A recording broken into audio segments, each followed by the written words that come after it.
नमस्कार विद्यार्थी मित्रांनो, जे विद्यार्थी यावर्षी फार्मसी ॲडमिशन प्रोसेसमध्ये पार्टिसिपेट झालेले आहेत, मग bachelor of pharmacy B pharm असो किंवा मग diploma in pharmacy D pharm असो, यानंतर आता कॅप राऊंडचा रिझल्ट ज्यावेळेस येतो त्यानंतर तुम्हाला ज्यावेळेस मिळालेलं कॉलेज घेण्यासाठी कॉलेजला जर रिपोर्टिंग करायचं असेल, त्या कॉलेजमध्ये प्रवेश निश्चित करायचा असेल, तर त्यासाठी मग कुठलाही पहिला दुसरा तिसरा कोणताही कॅप राऊंड असो त्यावेळेस रिपोर्टिंग करताना तुम्हाला काही कागदपत्र महत्त्वाची सोबत लागत असतात.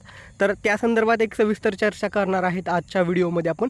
आणि त्याशिवाय दुसरा महत्त्वाचा मुद्दा, जे मिळालेलं कॉलेज आहे त्या संदर्भातल्या फीबाबत कुठे तुम्हाला माहिती मिळेल, कशा पद्धतीनं शोधता येईल, या सगळ्या गोष्टींबाबत सविस्तर चर्चा आजच्या या व्हिडिओमध्ये करणार आहोत. त्यापूर्वी एक विनंती, बरेच जण असे आहेत की आपल्या चॅनलवरती माहिती पाहतात, व्हिडिओला लाईक करतात, कमेंट करतात, पण अजूनही अनेक जणांनी आपल्या आम्ही फार्मसिस्ट यूट्यूब वाहिनीला सबस्क्राईब केलेलं नाही. लक्षात घ्या, आपली आम्ही फार्मसिस्ट यूट्यूब वाहिनी महाराष्ट्रातील फार्मसी ॲडमिशन करिअरबाबत सविस्तर माहिती मायबोली मराठीतून देणारी पहिली यूट्यूब वाहिनी आहे आणि सर्वाधिक सबस्क्रायबर आपले आहेत.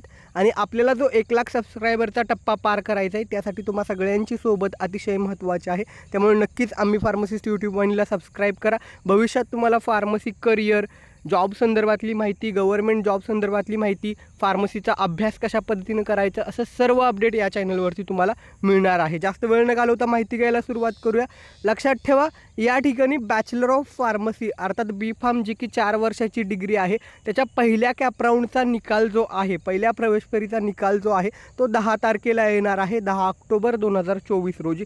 तर हा निकाल कशा पद्धतीनं पाहता येईल यासाठी CED सेलच्या वेबसाईटवरती आल्यानंतर तुम्ही ज्यावेळेस लॉग इन करता, तुमचा ॲप्लिकेशन ID PH24ने जो सुरुवात होतो तो ॲप्लिकेशन ID आणि पासवर्ड टाकून लॉग इन करता, तर तुम्हाला त्या ठिकाणी डॅशबोर्डवरती एक पर्याय उपलब्ध होत असतो, check provisional allotment status for CAP round 1. तर या ठिकाणी तुम्हाला पाहायचं आहे कॅप राऊंड 1मध्ये कोणतं कॉलेज मिळालेलं आहे की नाही, ते कॉलेज कोणतं मिळालेलं आहे, कितव्या क्रमांकाचं आहे तुमच्या ऑप्शन फॉर्ममध्ये, या सर्व डिटेल्स तिथं लिहिलेल्या असतात. ज्यावेळेस तो रिझल्ट येईल मी सांगेलच. आता जर तुम्हाला मिळालेलं कॉलेज हे घ्यायचं असेल आणि फ्रीज करणार असाल तुम्ही त्या संबंधित कॉलेजला, तर तुम्हाला रिपोर्टिंग करायचं असतं. अर्थात रिपोर्टिंग करताना तुमच्याजवळ कोणकोणते डॉक्युमेंट असणं गरजेचं आहे, तर जे काही ओरिजिनल डॉक्युमेंट तुम्ही अपलोड केलेले आहेत, तुमचा जो काही फॉर्म असेल, शिवाय तुम्हाला जे ॲक्नॉलेजमेंट कॉपी मिळाली असेल, जर FC सेंटरवरती तुम्ही स्क्रुटिनी केली असेल तर त्या ॲक्नॉलेजमेंट कॉपीवरती जे काही डॉक्युमेंटची सिरियल वाईज जे काही डॉक्युमेंट लिहिलेले ते सर्व ओरिजिनल डॉक्युमेंट या ठिकाणी तुम्हाला लागणार आहेत. ठीक आहे. आता बऱ्याच जणांनी काय केलेलं आहे, काही मूळ कागदपत्र नसल्यामुळं रिसिप्ट पावती अपलोड केलेली आहे.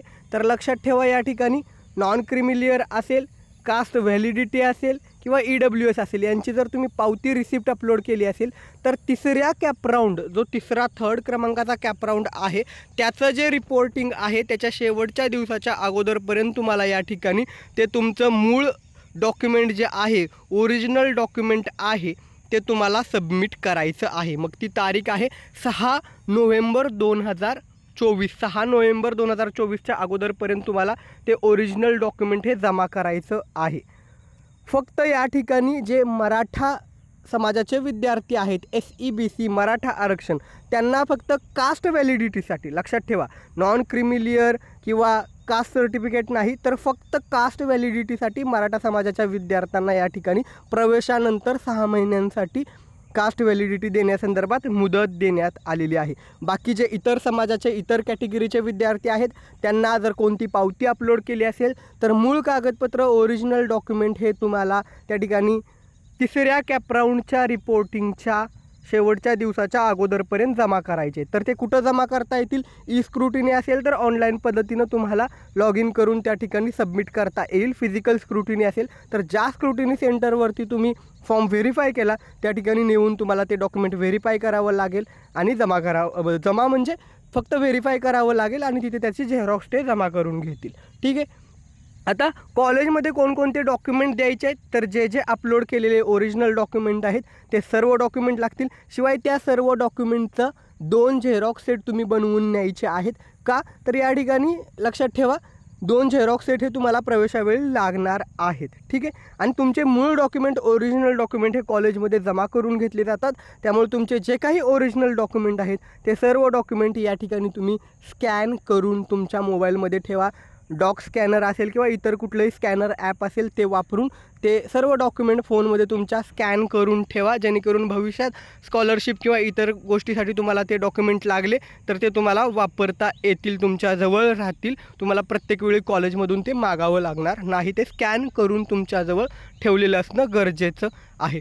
आता बोलूया कॉलेजच्या फीबाबत. कॉलेजच्या फीबाबत माहिती कुठे मिळेल तर लक्षात ठेवा, त्या संबंधित कॉलेजच्या वेबसाईटला व्हिजिट करा. तिथे कॉन्टॅक्ट नंबर असेल तर त्या कॉन्टॅक्ट नंबरवरती संपर्क करून तुम्हाला त्या कॉलेजची जी काही फी आहे, किती फी आहे याबाबत तुम्हाला माहितीही मिळणार आहे. ठीक आहे. यानंतर अतिशय महत्त्वाचा मुद्दा, शिक्षण शुल्क समितीची वेबसाईट आहे गव्हर्नमेंट ऑफ महाराष्ट्राची. तर त्या वेबसाईटवरती जर तुम्ही व्हिजिट केलं तर त्या ठिकाणी देखील फार्मसीच्या कॉलेजेसची काही फीबाबत माहिती दिलेली आहे. पण जास्त बेटर राहील त्या कॉलेजमध्ये कॉन्टॅक्ट करा, जेणेकरून कॉन्टॅक्ट केल्यानंतर तुमच्या कास्ट कॅटेगरीसाठी ऑनलाईन नंबर लागल्यावरती किती फी आहे त्याबाबत एक्झॅक्ट माहिती ही तुम्हाला तिथं मिळून जाईल. अर्थात आता हे फक्त डॉक्युमेंट कोणते लागतील, कशा पद्धतीनं प्रोसेस होते आणि काही ठिकाणी जी फी तुम्हाला सबमिट करायची असते तर ती फी सबमिट करण्यासाठी काही ठिकाणी चेक स्वरूपात, काही ठिकाणी कॅश स्वरूपात किंवा DD स्वरूपात फी घेतली जाते. ते देखील तुम्हाला त्या कॉलेजमध्ये कॉन्टॅक्ट करूनच माहिती घ्यावी लागेल.